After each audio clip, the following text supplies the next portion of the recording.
So talk about valuation of preference shares.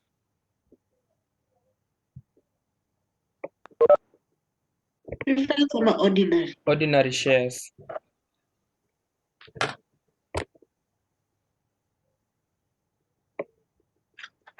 Now,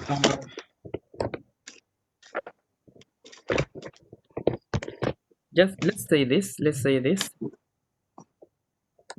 We can use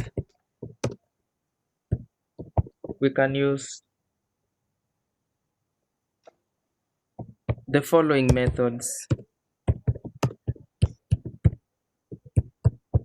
We can use the following methods, i.e. Mwalimu, Yes. tuliachia when valuing the ordinary shares, firms are categorized into 3. Ama tulikuwa tushafanya hiyo? They're categorized into 3. Yes. So firms are categorized into 3, i.e.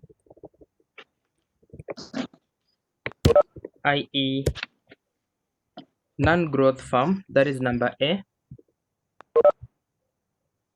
or number 1, non-growth firm. We have number 2, normal growth firm, and of course we have supernormal.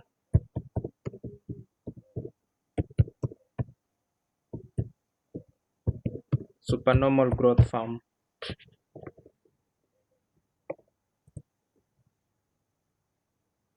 So start with the first one.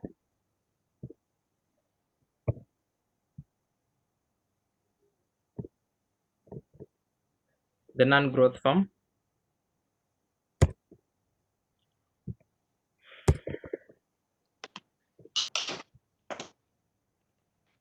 We say it is the firm whose dividends and earnings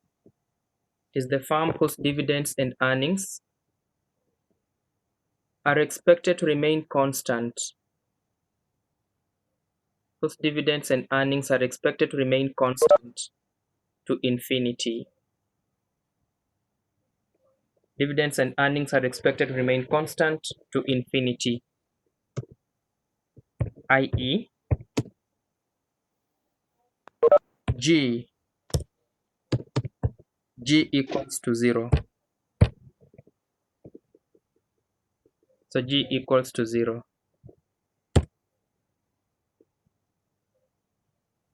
So let us recall. I don't know if it's recalling ama ni kufanya namna gani. Let us try and recall that to get for a non-growth firm, how are you getting the KE? Formula KE using the dividend growth model, Baumol's dividend growth model equals to what?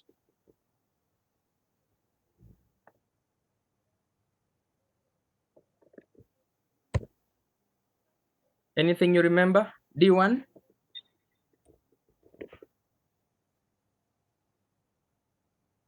Is equals to DO 1 plus G. DO into 1 plus G. PO over PO.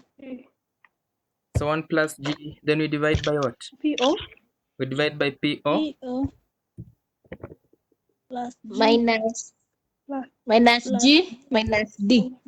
PO minus G. Kama kuna discount tuna less, kama kuna flotation cost tuna less, sindio? But now we are just looking at it and appreciating that G equals to 0. G equals to 0. What does that mean? It will therefore mean that to get our KE would be equals to what? Can you just simply say D1 divide by PO?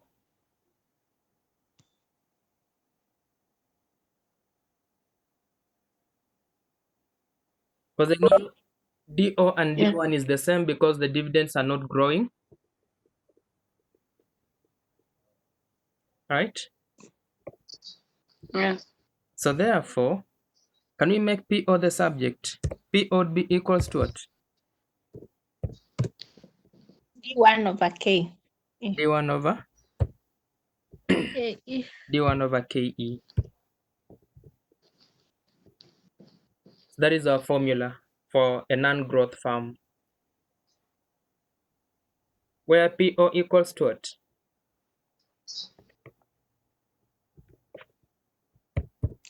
Market price. PO equals the market price per share. D1 equals to what? Most recent price. Ready? Mnaninyorosha. Just paid. Most recent price of the dividends. The most recent somewhere, si ndio? But that is the D. Yeah, it's the most recent. So expected dividends, Expected dividend. yeah, or next year's dividends, right? Dividends to be paid in a year's time. That is our D1. So hiyo unasema most recent should be our DO, which is now the most recent. The most recent dividend. Or it can be the dividend just paid.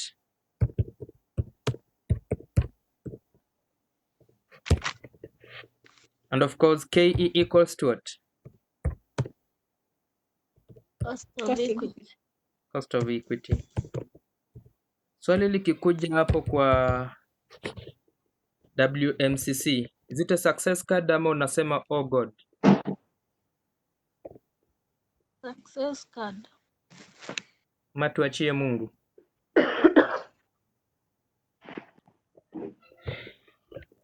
Anyway, our interest was here to get how to get the value of an ordinary share for a firm that does not grow. For a firm that does not grow. Then talk about number 2 after you're done with that. Normal growth firm.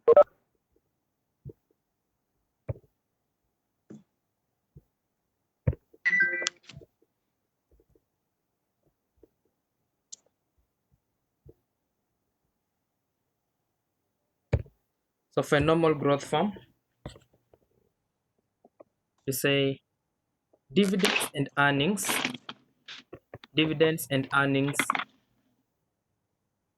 grow at a constant rate. Dividends and earnings grow at a constant rate to infinity. Dividends and earnings grow at a constant rate to infinity. So growth rate ni constant forever. Constant rate to infinity. Let us recall our KE was equals to what? For a normal growth firm, formula ndio tulikuwa tushaandika hapa. So having DO, is it into 1 plus G? Then we divide by what? KE minus, sorry, PO minus, we divide by PO, hapa tunanyoroshwa. So when we divide by PO, hii answer tunapata, this is not the place to do, the answer that we have, we add our G. Hapa tulinyoroshwa. Should be DO into 1 plus G over PO. Then the answer is what we add G. So this answer, we add G. If we can recall. Which alternatively could say that KE, let me just put it hapa chini.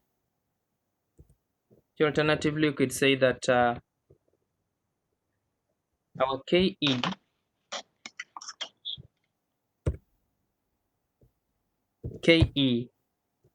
equals, can you say D1? D1 divide by what? We can have the PO. Kama tuko na discount ndo tulikuwa tuna less, kama kuna flotation cost tuna less. But if we don't have them, then hapa tuna add what? Tuna add our G. I don't know if you recall something like that. Yeah. There's something like that. So if you want to make PO the subject, so PO equals to what? Can you say DO into 1 plus G?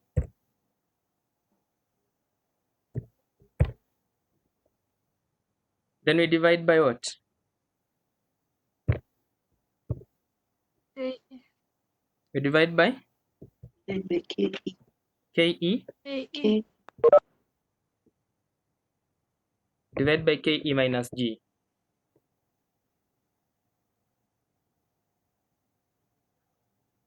Because hapa nikimake PO the subject, I'll first of all multiply both sides by PO. So PO ita multiply huku na multiply huku. So hapo chini, I'll end up having so PO is multiplying both sides, so I'll end up having KE times PO, which equals to DO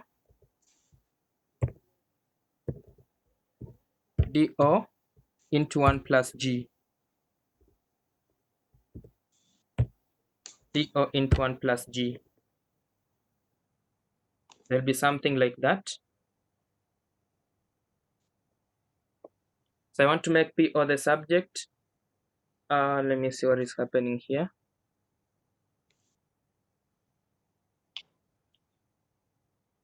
Now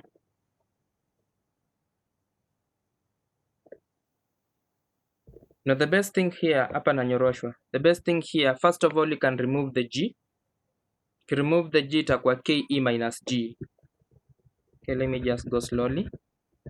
If we remove this G this side to the A side, it will be KE minus G equals to DO into 1 plus G. And that one we divide by what? We divide by PO. I want to make PO the subject. PO to multiply both sides. We have PO, or we can simply divide. So PO iko kwa denominator yetu. Of course, if you multiply both sides by PO, inakuja hii side, and of course, yeah. So it's coming back here. Using word is a problem. I wish I was writing. But I hope you're okay up to this point. K equals to D1 over PO plus G. So we can make it the subject. PO equals to DO into 1 plus G over KE minus G, which I believe we can also write it as PO, which equals to, can you see, use D1. D1 divided by KE minus what? KE minus G.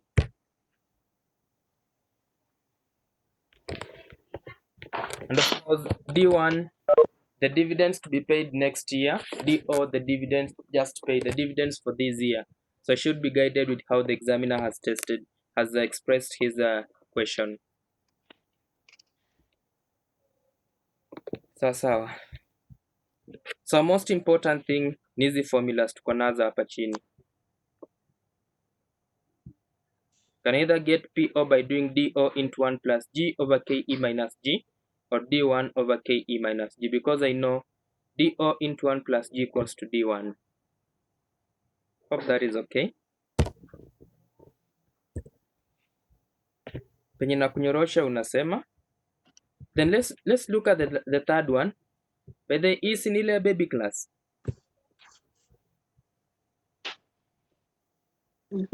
Na baby class tuliexemptiwa.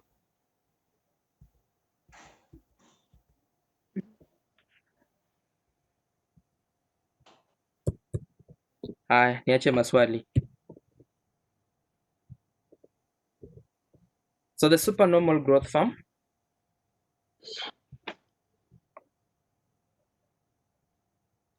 we say this: dividends and earnings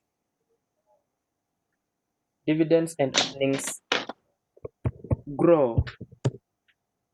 Dividends and earnings grow at different rates. Dividends and earnings grow at different rates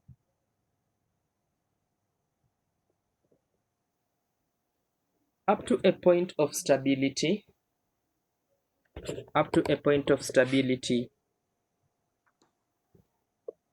beyond which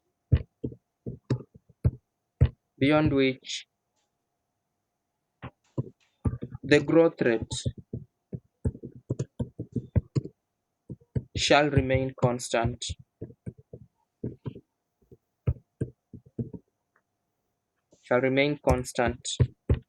To infinity. The dividends and earnings grow at different rates up to a point of stability, beyond which the growth rate shall remain constant to infinity. So hapa is just an extension of the normal growth form.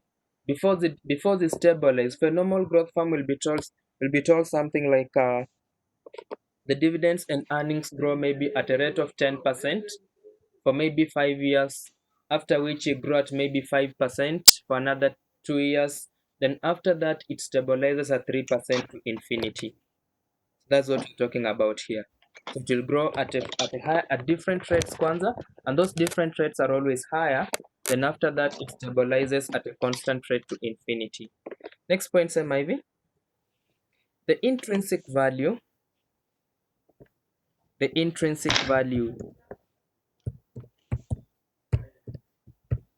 shall be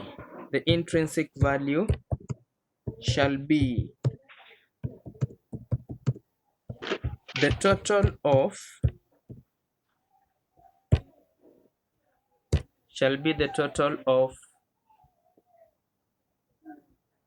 number A,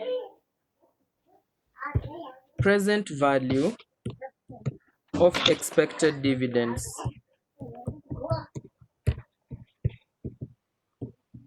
Present value of expected dividends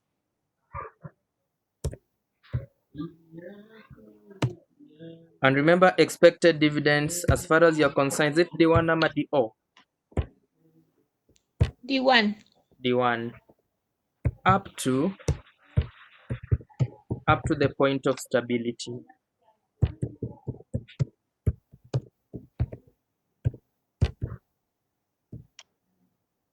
Present value of expected dividends up to the point of stability.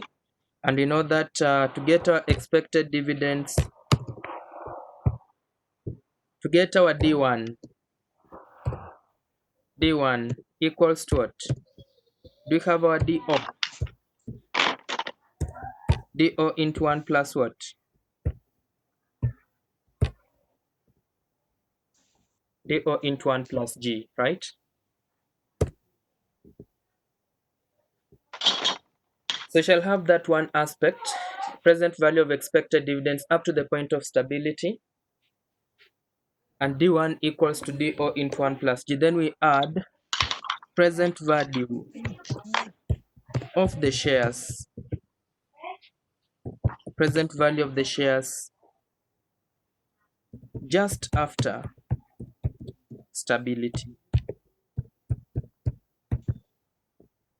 Present value of the shares just after stability. And we know that here now, the value of the shares, to get our PO, we know our formula.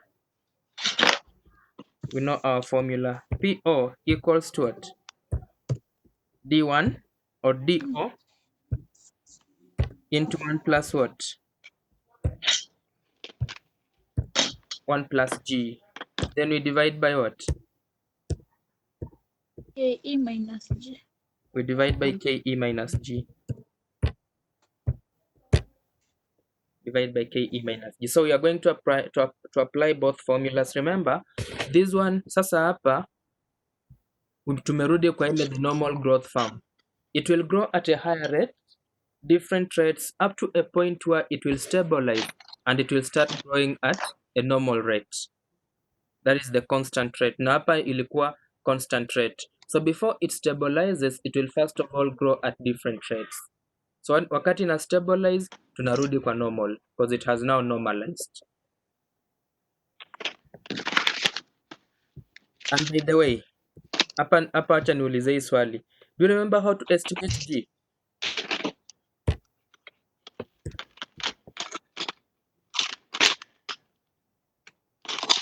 How are you calculating G? Yes. Formula ilikuwa gani? Nth root? Into bracket nth root Sasa hiyo root kuandika most recent dividend So nth root of the most recent dividends divide by most past the most past dividends. Then we subtract 1, right? So that nth root of the most recent dividends over the most past dividends. Then we subtract 1, where n equals to what? Number of years less 1. The number of years less 1. We also had another formula of getting G. G was equals to what? Times Retention payout. ratio. Return on equity times? Retention ratio. Times the retention ratio. Times the retention ratio. It was tested, I think, last semester but 1. So I can go there alafu tuone ni aje. So let's have illustration. Should be May 2019.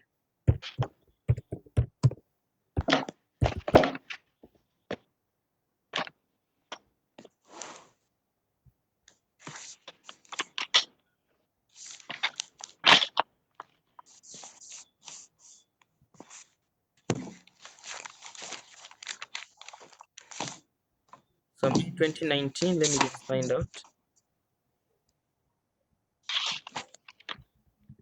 Question 2B.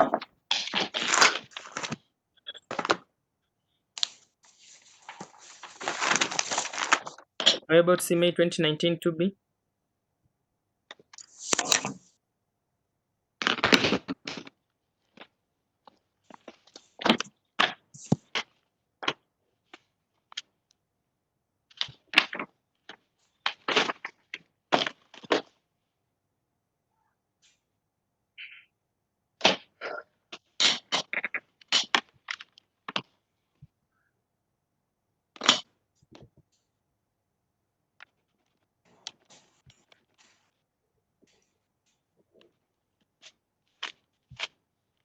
So May 2019, we are there. Inaonekana? Yeah. Hi. Let's try getting the 4 marks. These are a concept of section 3.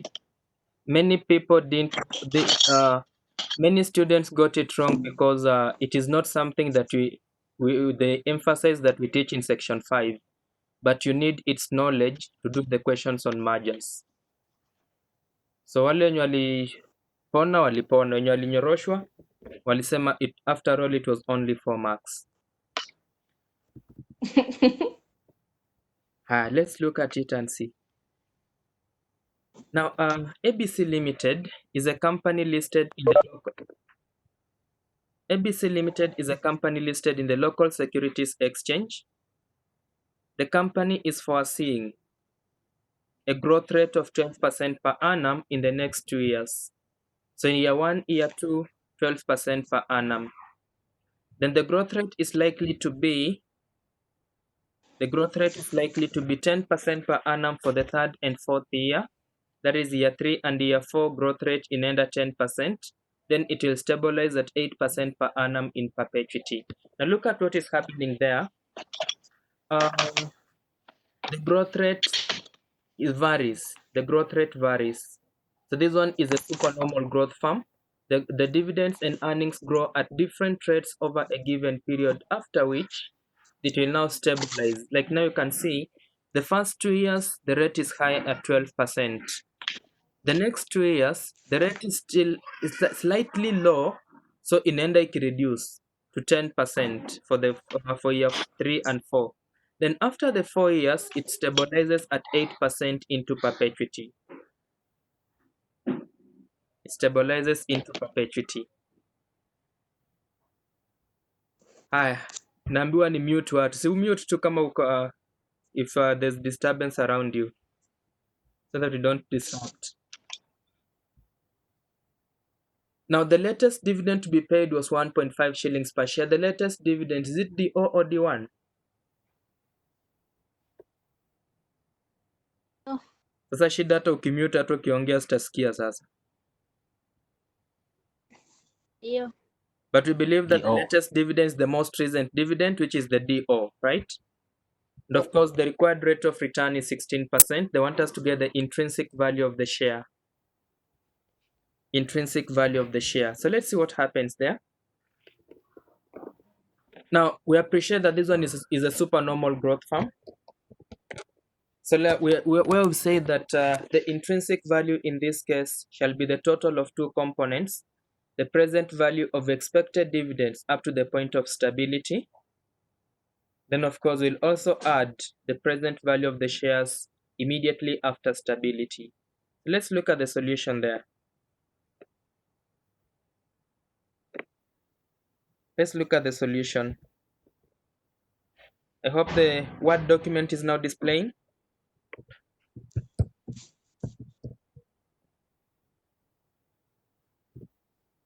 It is. Yes. Okay.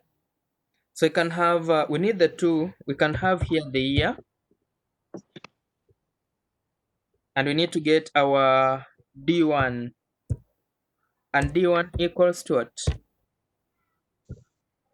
DO into 1 plus what? G. Into 1 plus G. And because we need to get the present value, we need to discount. So PVIF. The required rate of return wametuambia ngapi? Is it 16%? Yes. So we do it at 16%. Then of course, we'll eventually need to get our present value.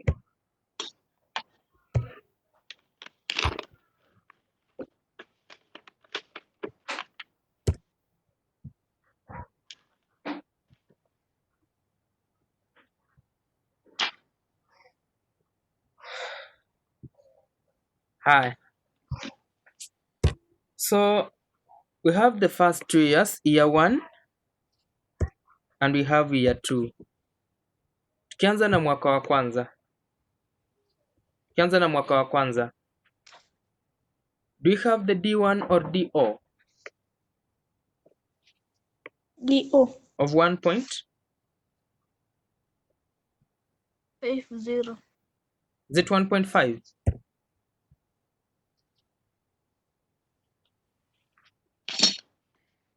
$1.50, growing at what rate for the first 2 years? 12. 12. So can I say 1.12?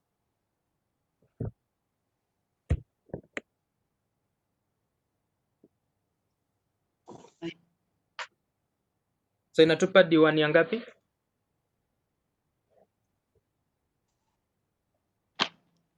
1.68. 1.68.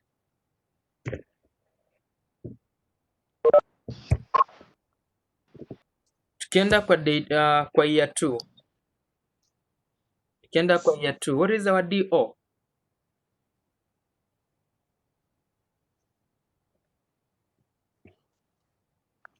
DO inakuwa? 1.68. The dividends at the end of year 1 becomes the dividends at the beginning of year 2. Which is our DO?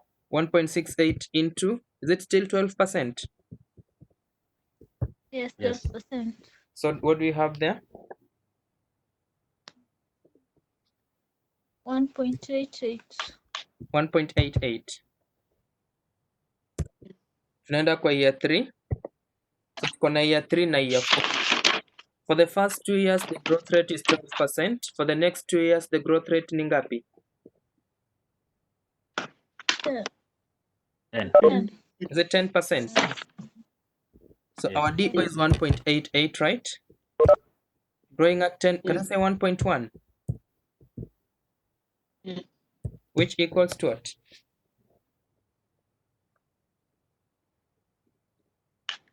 2.07. 2.07. Then we had year 3 and year 4. Hapa tuko na 2.07. Still growing at what rate? Is it 1.1?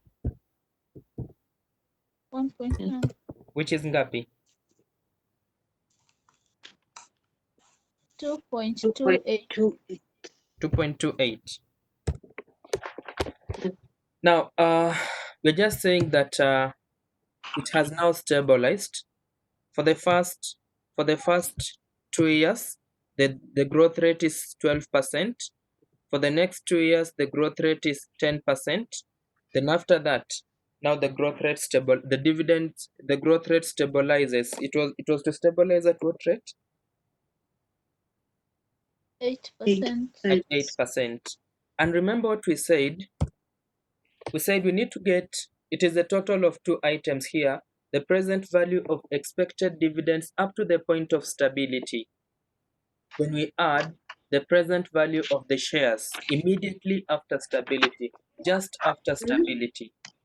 Our stability is coming in at the end of year 4, and immediately after the end of year 4 is like the beginning of year 5.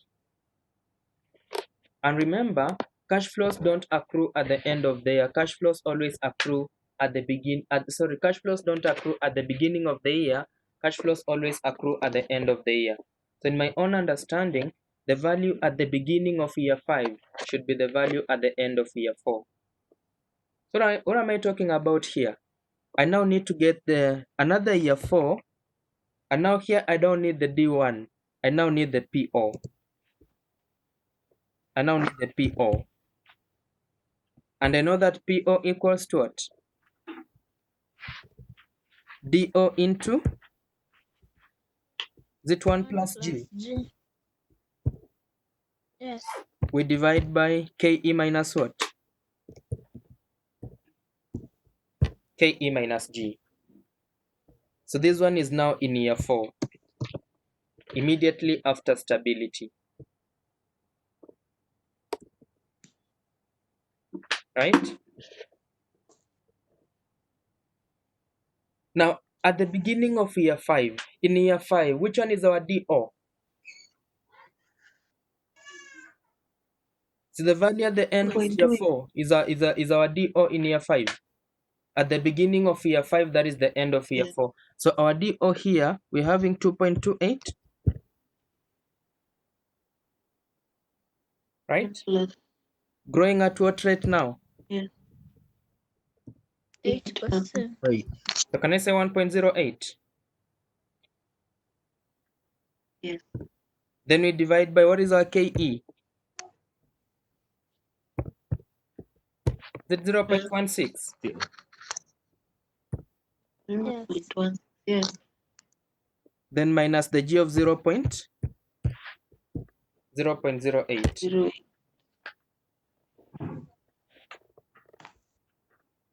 Haka ndo huwa kanasumbua watu, especially the last part.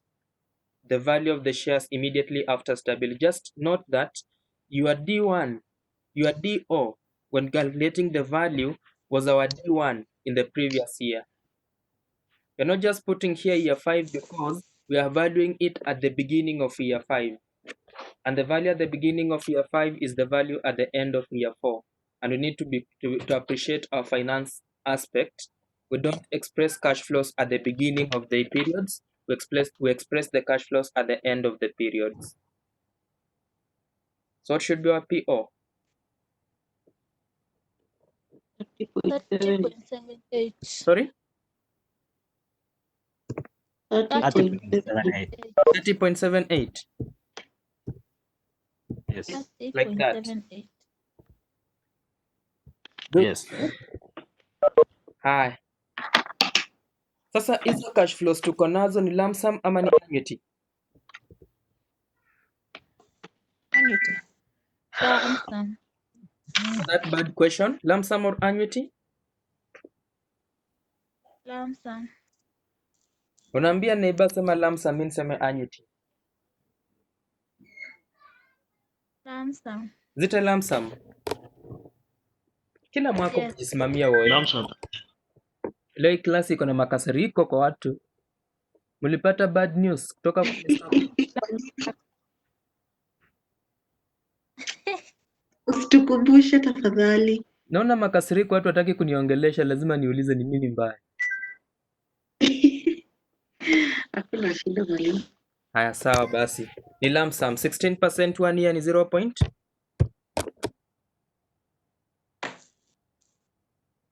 Point 0 point 0.8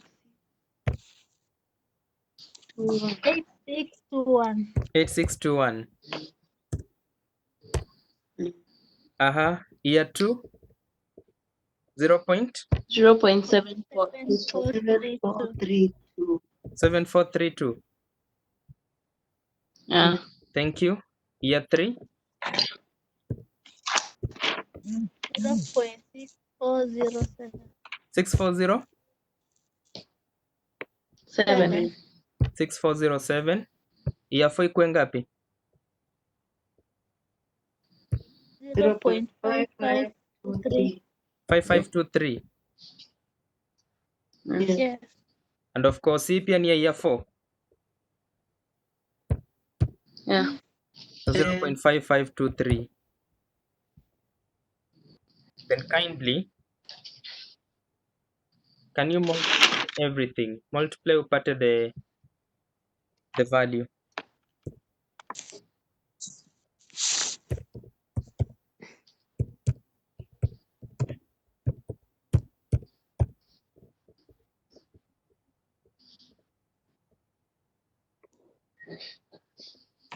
Multiply ukiadd.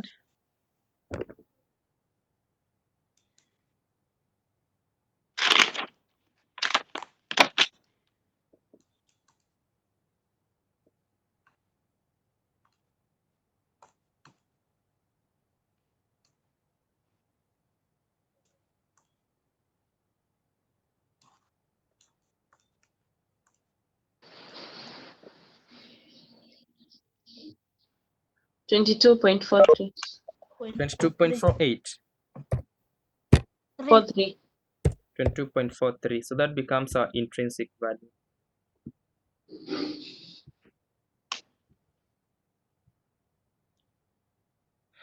Any swali?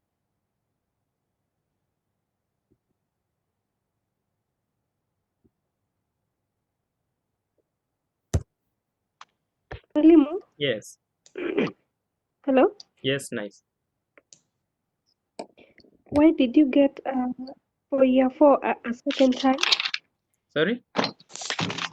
Why did you get year 4 a second time? Because Like the way we planned. the first 4 years was our part A. Yeah. It was our part A of the solution. Present value of the shares up to the point, present value of expected dividends up to the point Yeah. of stability. Where before they stabilized, first of all they were growing at 12%, which is not a stable rate.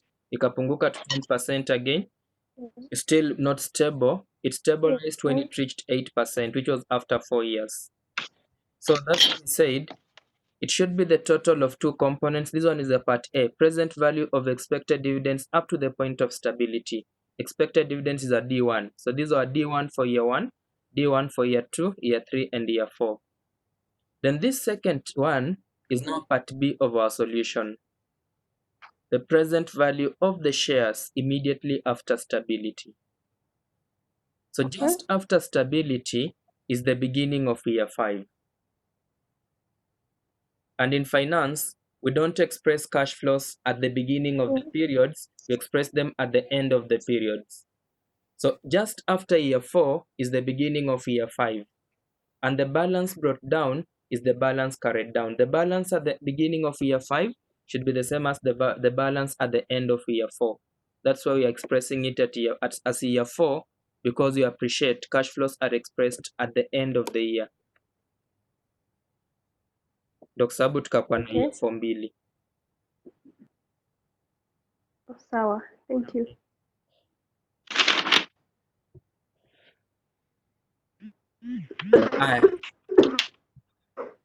Let's now go to questions on we are going to answer some questions on mergers. Let's start with November 2019, or let's go to November 2019. I saw a question on mergers there.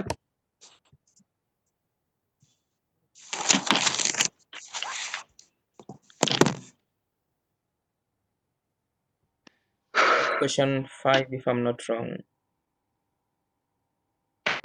Yeah. Question 5.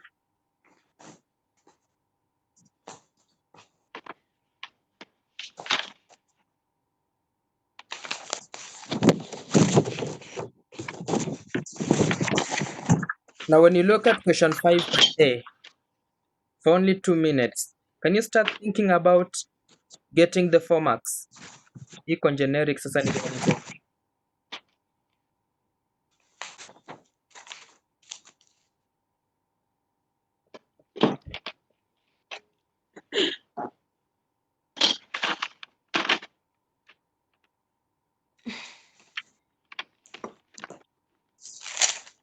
Wherever. Conglomerate. For generic ni gani? It's people, farms which are doing totally different things. Unasema November The sitting of 4 which year? hours. 2019. Mwalimu, Yeah. November 2019. Yes, question 5A. Is it the one? Thank you. Have I shared it? Is it displaying? Yes. Yes. Okay. What is the horizontal? Mwalimu? Yes. Oh, it's okay. Sawa. Ni sawa tuendelee. Okay. What is the horizontal merger? Sorry. It's okay. At least you've spoken. Same level of production. Horizontal Competitors. between A merger competitors. between Merging competing firms. level. They have the same level. They are at the same level of production. Example: a merger between NCB. and firms. Two banks. NCB. KCB and National Bank. Hey, What that was about a takeover. what is a vertical merger?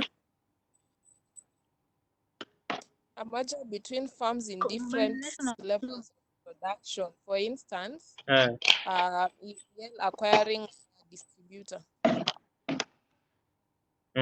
Which one acquiring what? Like East African Breweries Mm. one of its distributors. Sawa. Just to ensure that there is a easy production. A merger between the companies in the same level of production. A merger between unapata maybe one company provides the raw materials of another company. So that is a vertical merger. What about conglomerate merger?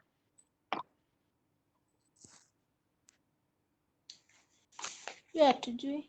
A merger between two firms that are not related. A merger between firms that are not related at all. Nani ananiruka kuwa conglomerate ajui huyo? Iko generic hatujui. Nawaambia saizi.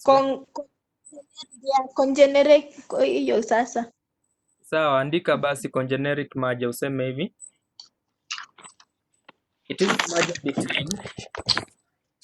a merger between firms operating in the same industry. Is a merger between firms operating in the same industry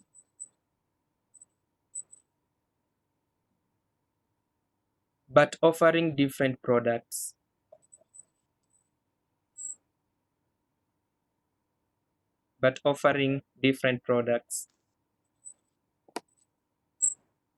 So like if you get a company like when you look at the good example is in my beverages. We have a beverage in form of tea leaves. We have cocos. Do you have vitugani drinking chocolate? So just to eliminate the competition.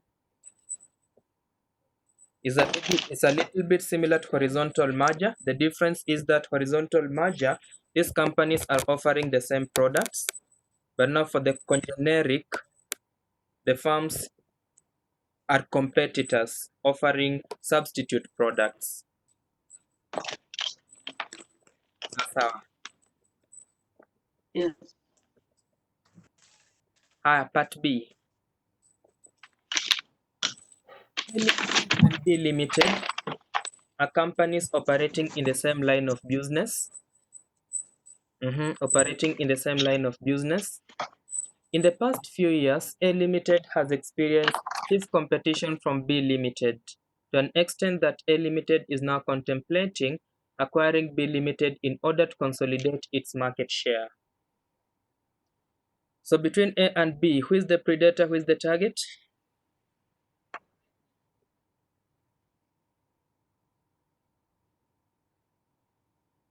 A is the predator.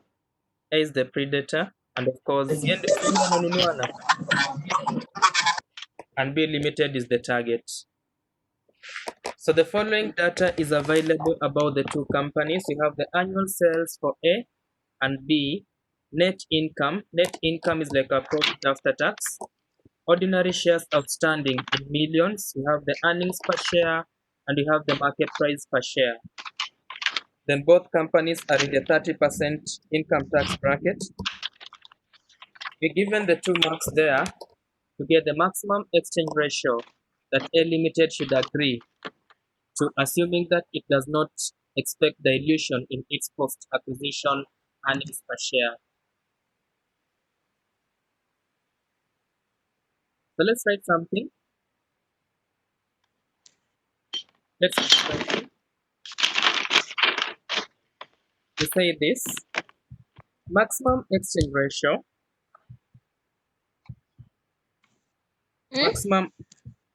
maximum exchange ratio equals, Maximum. I'm displaying, Oh, okay. equals to offer price of the predator, offer price of predator divided by MPS, market price per share of the predator.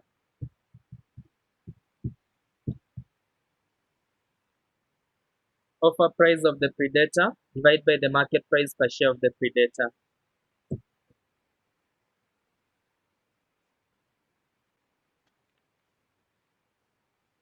Then hapo chini sema hivi, in case non-dilution, in case non-dilution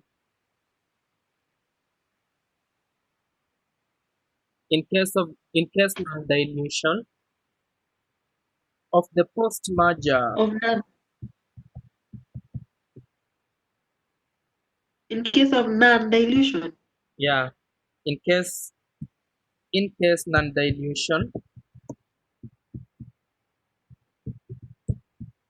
in case non-dilution of post-merger earnings per share, in case non-dilution of post-merger earnings per share is expected,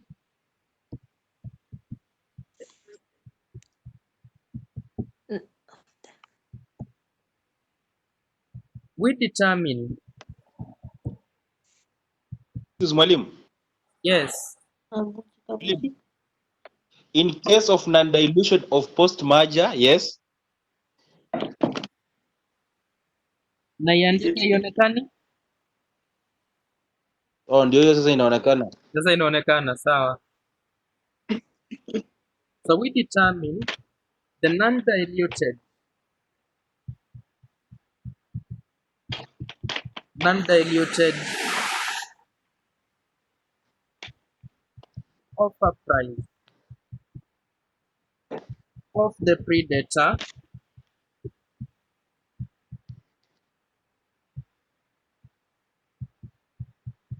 using the formula. So in case the non-dilution of post-merger earnings per share is expected, hapa kwa offer price, you have to cheza nayo kidogo, we get the non-diluted offer price of the predator using the formula. So mwambie kwa non-diluted offer price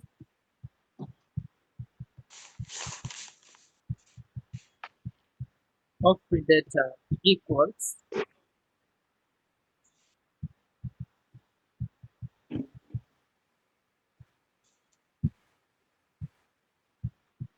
pre-merger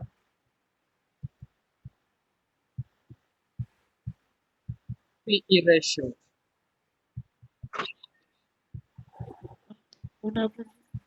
of predator divided by pre-merger earnings per share of targets.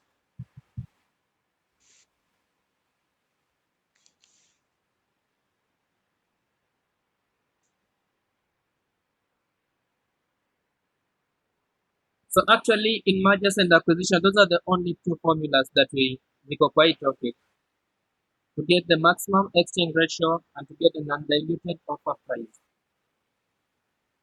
The non-diluted offer price of the predator. Hii iko hapa.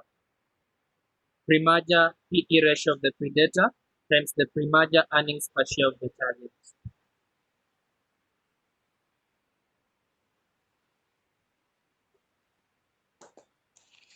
How do you get the PE ratio?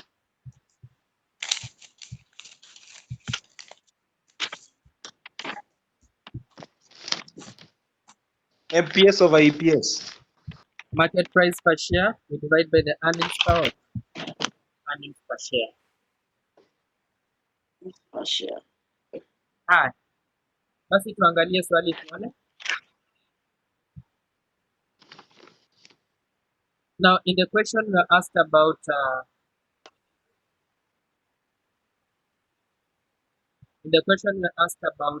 the maximum exchange ratio that A Limited should agree to, assuming that it does not expect dilution in its post-acquisition earnings per share. So for us to get the maximum exchange ratio in our own understanding, we know that our maximum exchange ratio, now the solution to that, our maximum exchange ratio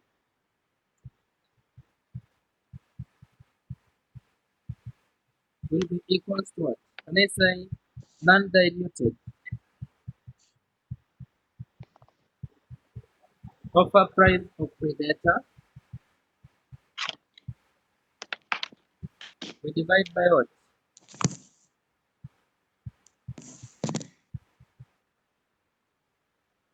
MPS of predator.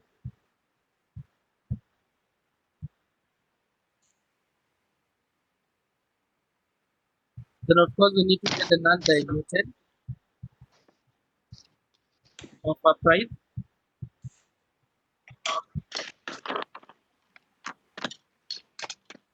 Hebu jaribu kuangalia non-diluted offer price hata moja, tuone kama unaweza pea hili jibu.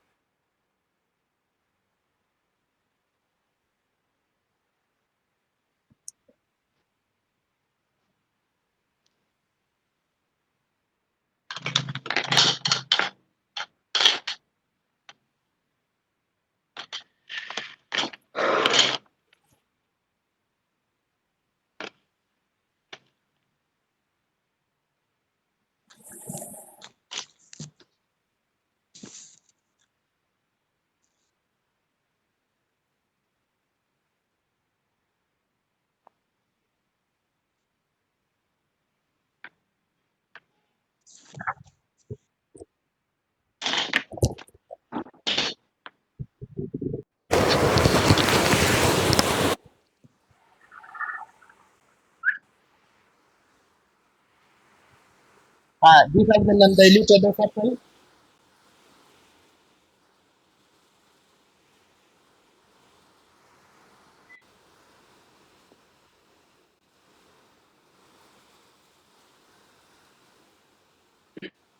Hello. Yes.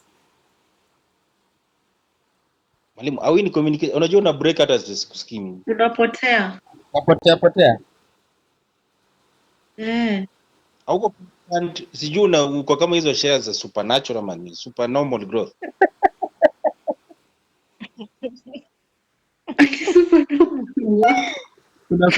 Kuna supernatural na supernormal.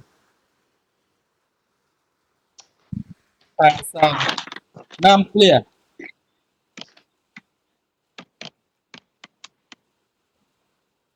Are you able to hear me? Yes. Sawa. Umepata jibu ama nipambane na hali yangu? Hata tuelewe umeuliza nini. Sielewi umeuliza nini mimi. Hata lakini unaona chenye nimeandika?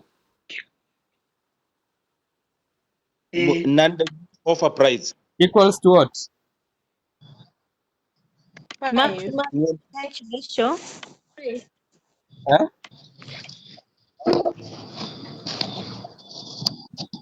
Non-diluted offer price equals to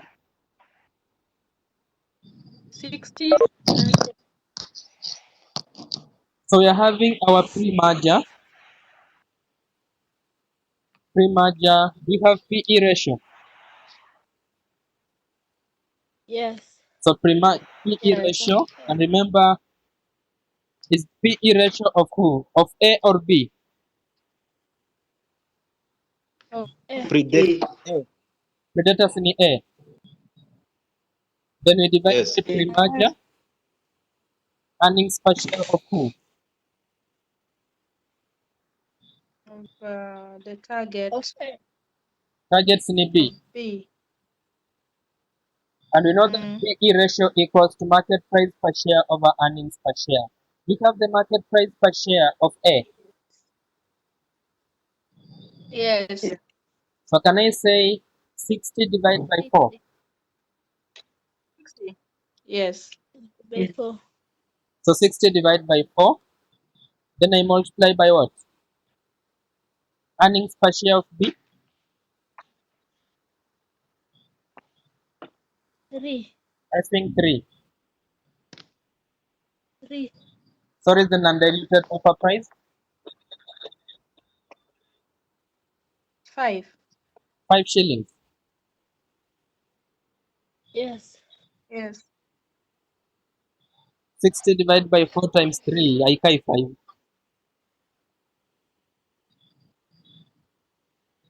Teacher, so much call 15 divided by 3 ama. Sorry? 15 times 3. 45. With 45. Yeah. So that is our non-diluted. Mwalimu andika. 45 ama? Teacher, si umesema na diluted Ni 5. Hapa si tuna divide. diluted over MPS. Mwalimu Hapa kuna shida. It should be PE ratio, pre-merger PE ratio of the predator, not divided by but times. Sorry, it should be times. Hapa kweli nimeambiwa ni ile nini? Supernormal, Kabisa. supernatural. Mwalimu, rudia explanation tafadhali. Hapo formula tulikuwa tumenyoroshwa, it should be times. Undiluted offer price of the predator, the pre-merger PE ratio of the predator times pre-merger earnings per share of the target. So here, it should not be divided by, it should be times.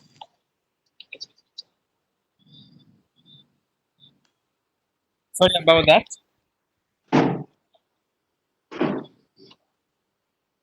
Is that okay? Yeah. Okay, thank you. But now, Ukifika hapo alafu ucelebrate Mwalimu au tafadhali. wapi? Pardon? Nirudie wapi? Tulikuwa tunasema hivi, tulikuwa tumenyoroshwa kwa formula. Tulikuwa tumenyoroshwa kwa Madam? formula. Yes. I'm saying tulikuwa tumenyoroshwa kwa formula, the non-diluted offer price of the predator, it is not PE ratio divided, it should be PE ratio times. We're actually borrowing it from the formula of PE ratio. We're making NPS the subject. To make NPS the subject will be PE ratio times earnings per share. So it's PE ratio of the predator times earnings per share of the target. So it's PE ratio of the predator, which is A limited, times the earnings per share of the target, which is B limited.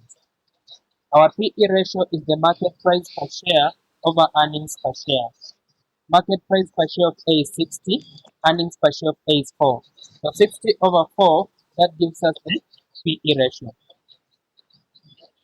Then E3 is the earnings per share of B.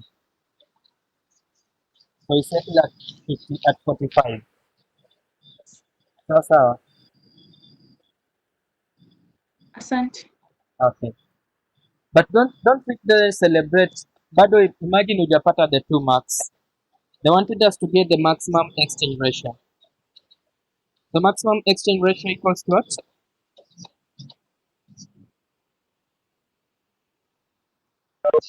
Do you have the non-diluted offer price of the predator?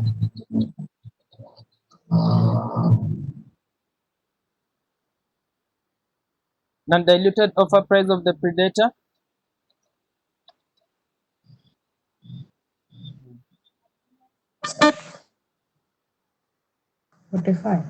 I think 45. So shillings 45. Do you have the market price per share of the predator? 60. So 60. So 45 divided by 6, we get how much?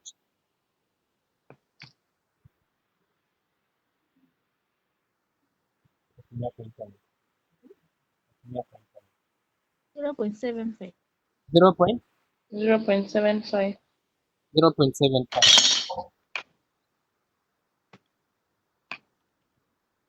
So what does that mean?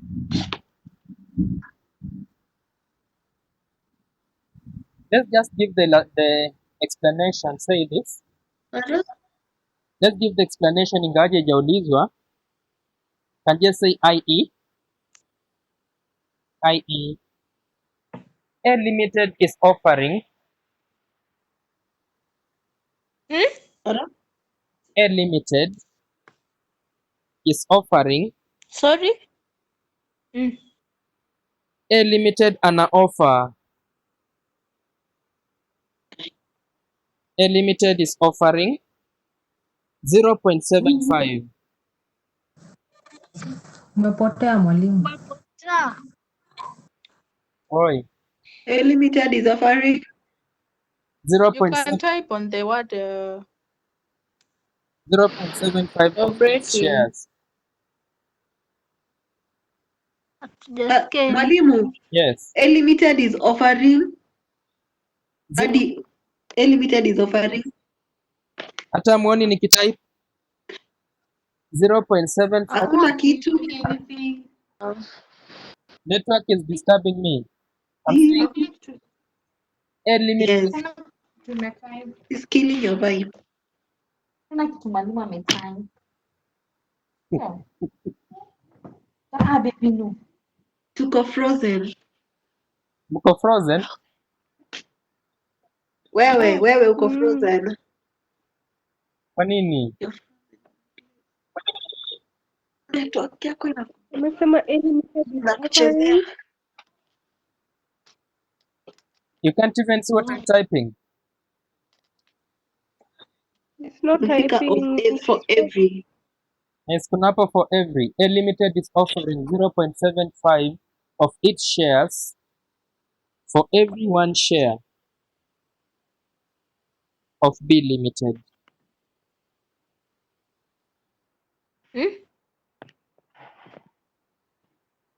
Everyone share. Of B Limited. Sini A ananunua B.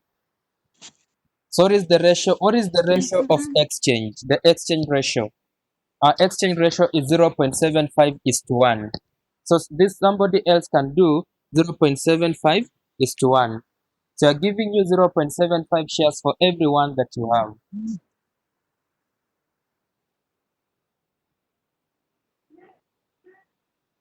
Hapo nimesikika? Kabisa. Sawa. So the answer to that question was 0.75.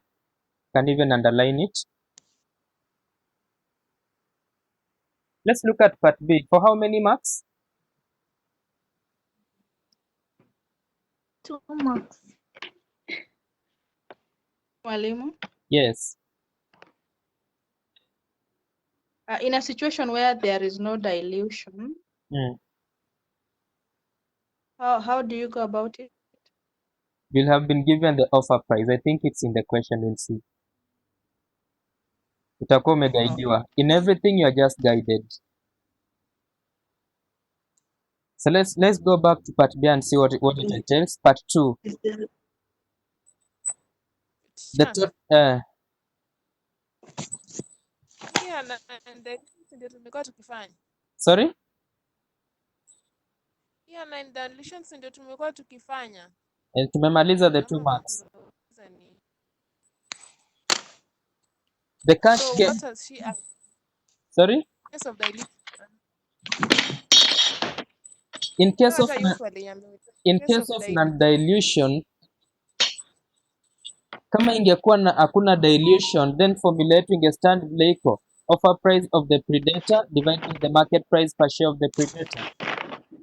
The aspect of dilution imekuwa inatusaidia kupata what will be the offer price.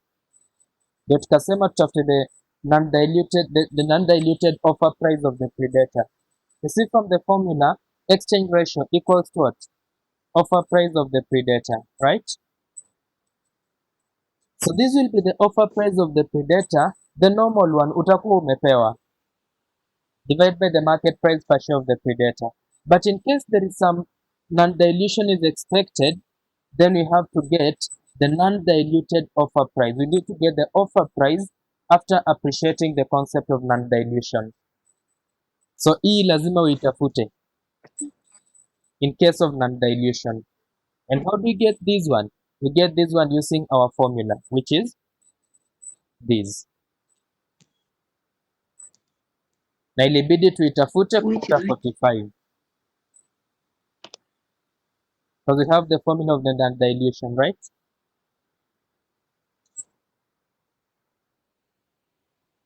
Bado na disappear?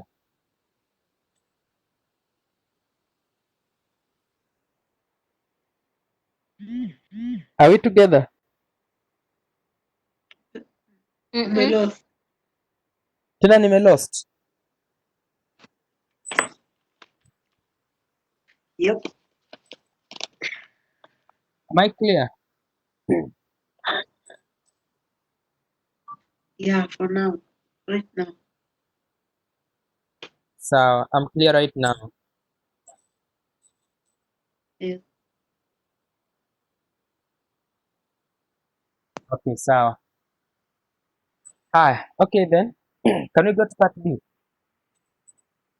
We'll get a question that has no dilution, then we'll see how to handle it. So part B being asked about the total premium the shareholders of B Limited would agree to receive at the exchange ratio in B1 above. So total premium. Total premium. Now, when somebody talks about the premium, premiums ni ile profit una make.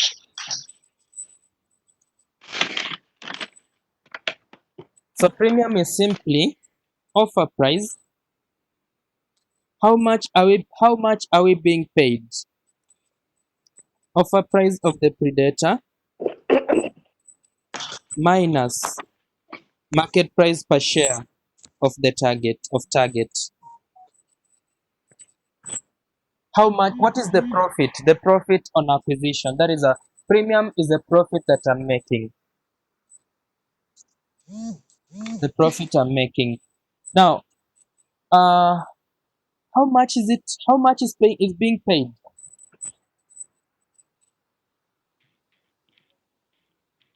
Are you paying 45? Yes. So you're paying 45 Yes. to acquire the shares of the offer price is 45. For every share valued at how much?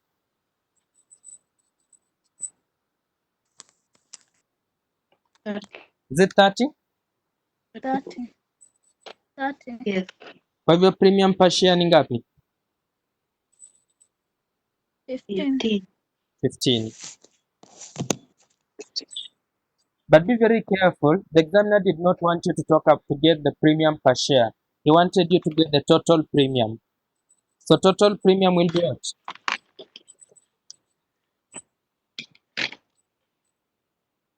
Oh, Huh?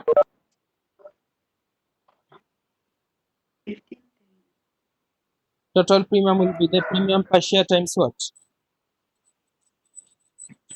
3 million.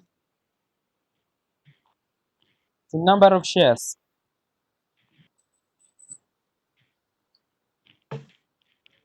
Oh Right? yeah. Times 3. Hakuna shares ngapi? We target. Si ni 3 million. So Eh, times 3 million. So total premium ikuwe ngapi? 55. Is it 45 million? 5 million. So that is our 2 marks.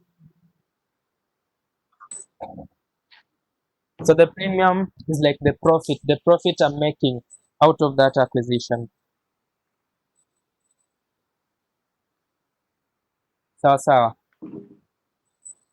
Eh, Let's look at the last bit. I don't know if it's the last bit or what. We are told about a limited post-acquisition earnings per share, assuming that the two companies agree on an offer price of 30. Now you see, sasa hapo wametupa the offer price. That's why they've not asked about the non-dilution. We've been given the offer price there. So if they agree on the offer price of 30 shillings, we know that the post-acquisition earnings per share. How do we get the earnings per share? So I can call it post-merger.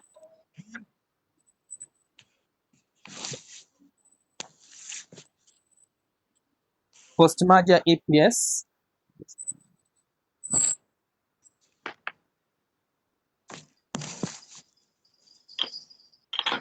Post-merger EPS. Can I say equals to, it can be post-merger ama combined. Can be post-merger ama mwingine anaweza ita the combined. After combining these firms together. Combined EPS equals to, how do you get the earnings per share? Is it the profit, the profit after tax over the number of shares?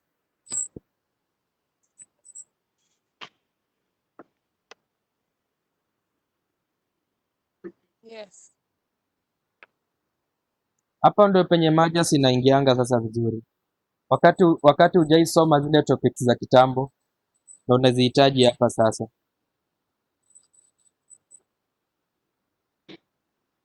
Over combined number of what?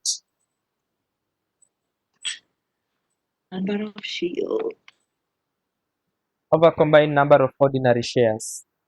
Earnings per share is about the total earnings over the number of shares. So the post-merger, we need the combined earnings over the combined number of ordinary shares.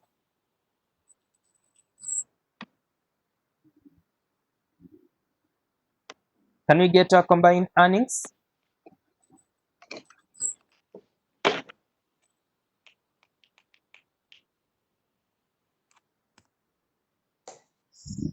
Combined earnings.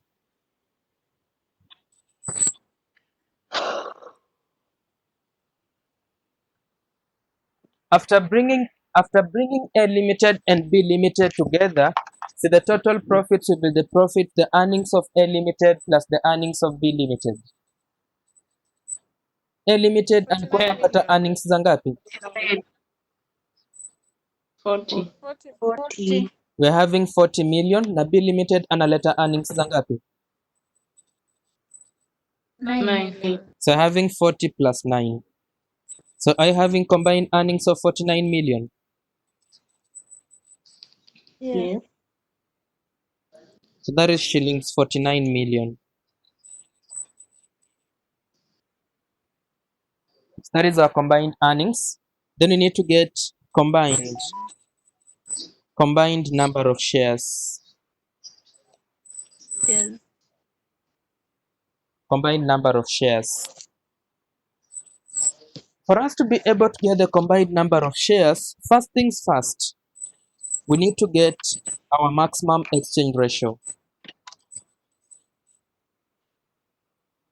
And exchange ratio equals to what? Remember the formula? Diluted Offer Offer price price of who? predator. credit. Of predator. We divide by what? MPF. Market Get price ama predator pre- of predator. credit. Yeah, and now that is where somebody was asking a question about what if there was no dilution? If there's no dilution, we'll be given the offer price. Like in this case, we've been told that they're accepting an offer price of what? Is it 30 shillings?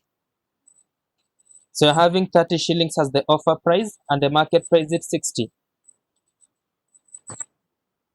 Yes.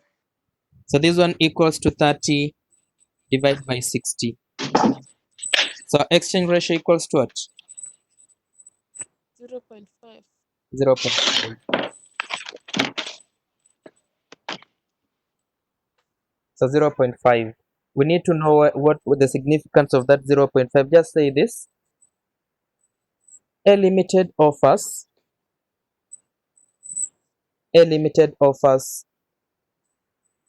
0.5 of its shares. A limited offers 0.5 of its shares for every one share of B limited. For every one share of B limited.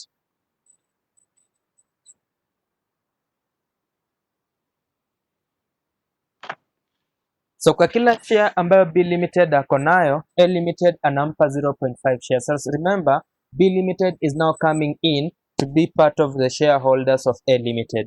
So let's get the combined number of shares.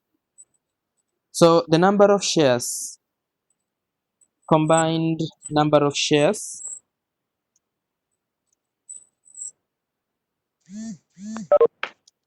from A limited.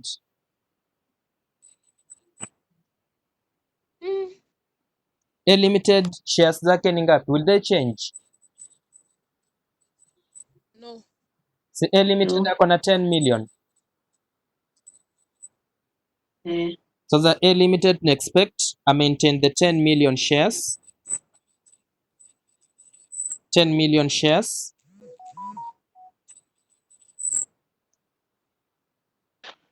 What about B limited? You multiply times 0.5. 0.5 times million. So for B limited, we appreciate kwa B limited, we are giving him 0.5 shares. Let me just put 0.5 shares for every one share that it has, right? So 0.5 shares for every one share.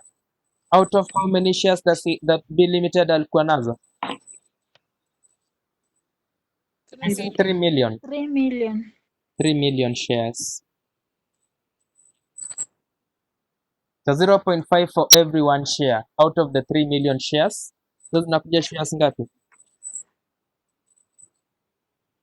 1.5. 1.5 million. So therefore totally kuja ngapi? 11.5. 11.5.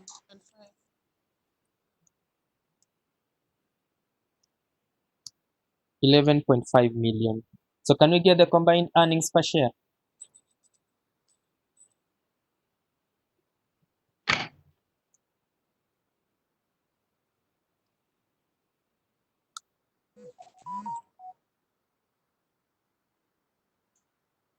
So combined earnings per share, do you have the combined earnings of 49 divided by the combined number of shares of 11.5? Yes. And remember this 49 million, and this one is also million. So what is the earnings per share? 4.2. 4.3. 4.3. So there we go.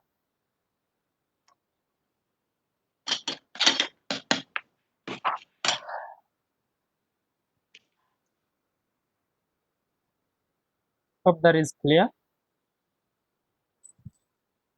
Let's see if we can manage to finish the last bit. So I told about A Limited's post-acquisition earnings per share, assuming that for every 100 ordinary shares of B Limited, the shareholders are offered two 12% debentures of shillings 500 per value. Now, this is about the forms of consideration. Ya kwanza tulikuwa tunapeana shares, this part 3. Part 4, now we are giving out the debentures. The most important thing here, first of all, in part 3, can we get the number of debentures? Let's get the number of debentures.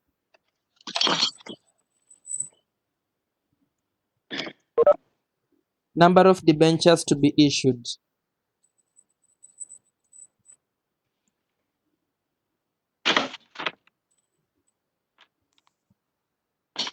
Number of debentures to be issued to be limited. Now, we are offering how many debentures for every 100 shares? 12%.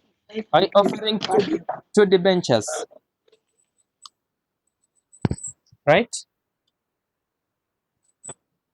So is it two debentures for every 100 shares? Yes. Out of how many shares in total? 3 million.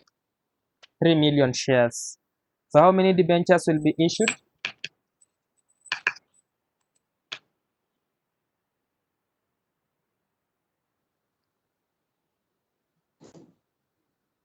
Two debentures for every 100 600. shares. 600, 600, 600,000 or just 600? No, 60,000. Sorry? 60,000.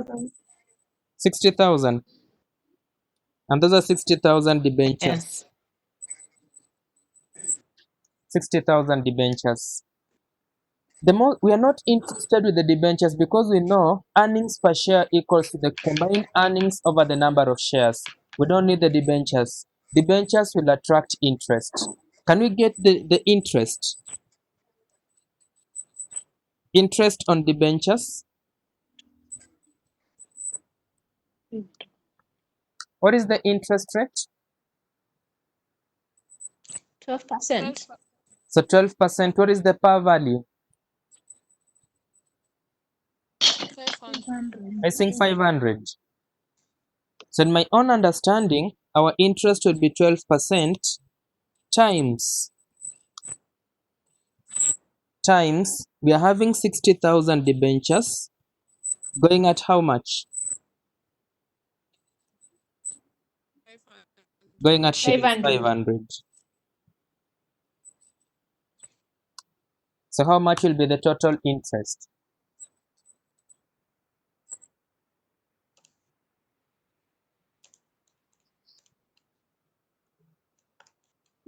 Three point 6 Million. 3.6 million. Sasa inamaanisha nini?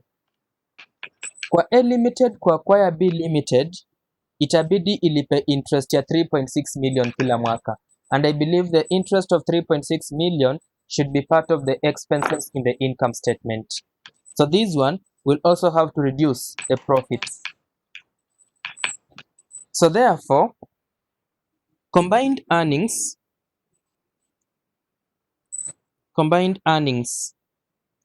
will be equals to what? Tuko na ile kwanza ya 40 plus 9. 40 ya A limited Minus plus 9 ya B limited. I think 49. Yes. 49. Then, on top of that, interest will have to reduce this profit. So you have to come and less, and remember interest is a tax allowable expense. Interest husubtractiwa before tax. So we less after tax interest. After tax interest. Sasa hapa ndo lazima ukumbuke ile maneno ya hizo topics zimeisha zingine hizo. Otherwise hii inakuwa bad news. So after tax interest, do you remember how to do why are you doing after tax interest? Because interest is a tax allowable expense. Just that simple explanation. So our after tax interest, can I say tax rate tulikuwa tumepewa, si ndio?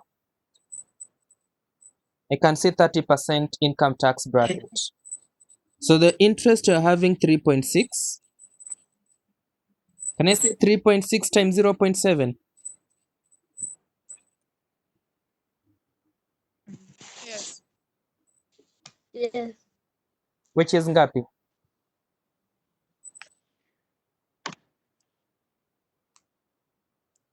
252. 2 point? 52. 2.52. Therefore, part of the net combined earnings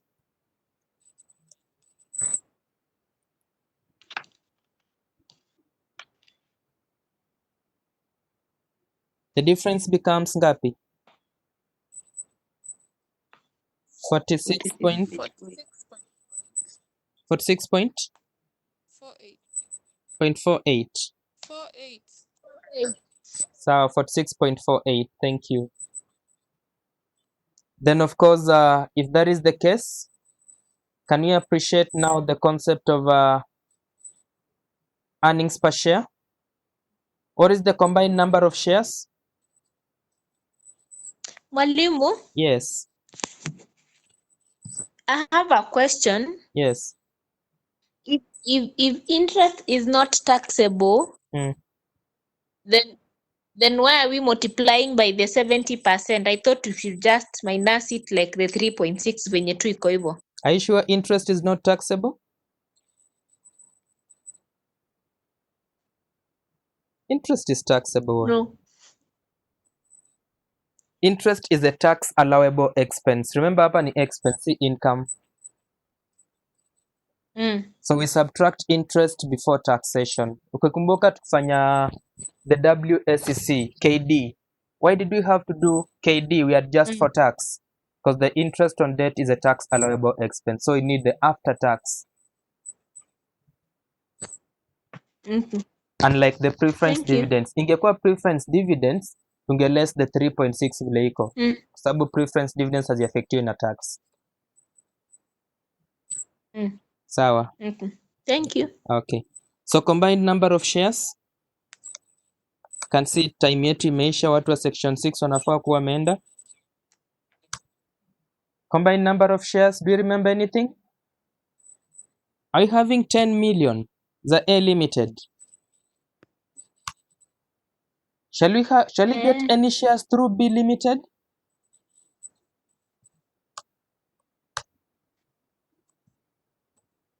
Are we in agreement that is 10 million, the number of combined number of shares?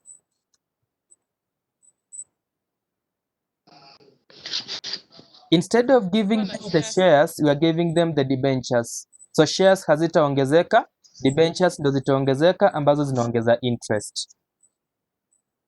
So zile shares za A Limited zitabaki vile zilikuwa. No new shares are coming in. That's why we are adding 0.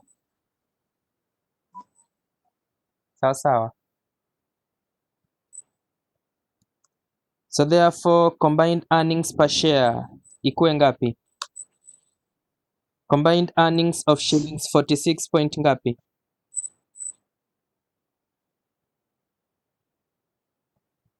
46.48. 6.4. That is 48 million. We divide by 10 million shares, which are having 4.648.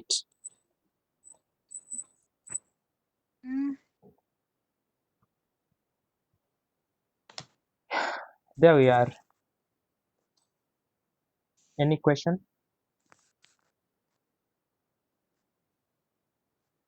Hiyo yote ilitoka wapi? Gani hiyo? 2. Ha? 2. Tu 2 gani? ya nini? Kuna number of debentures to be issued to be limited. Tukakuwa na 2 We are offering, look ndio at the tukapata question. hiyo We are offering 2 debentures for every 100 ordinary shares. So 2 for every 100. So if 2 debentures are equivalent to 100 shares, how many debentures will be equivalent to 3 million shares? Oh. Here, Asante. every 100 ordinary shares of B Limited for 2 12% debentures.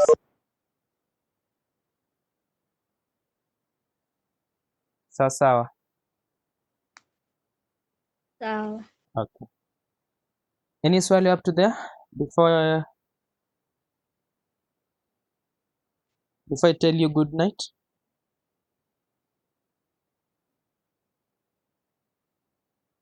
Mwalimu, Yes.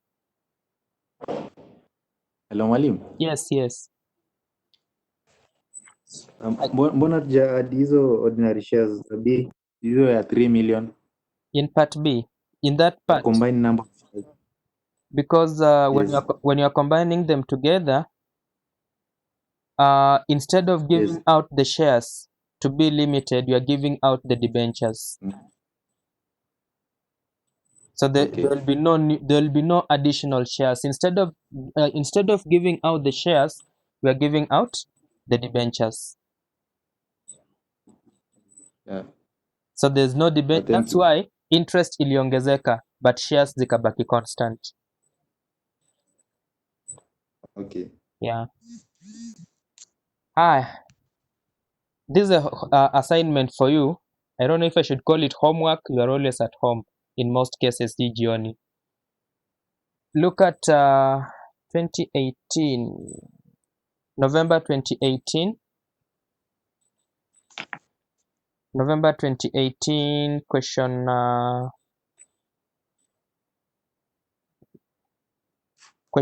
4B. Question 4C, sorry.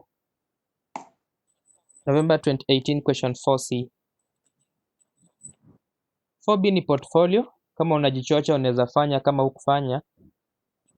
Question 4C. Sawa. November 2018 question 4. 4C.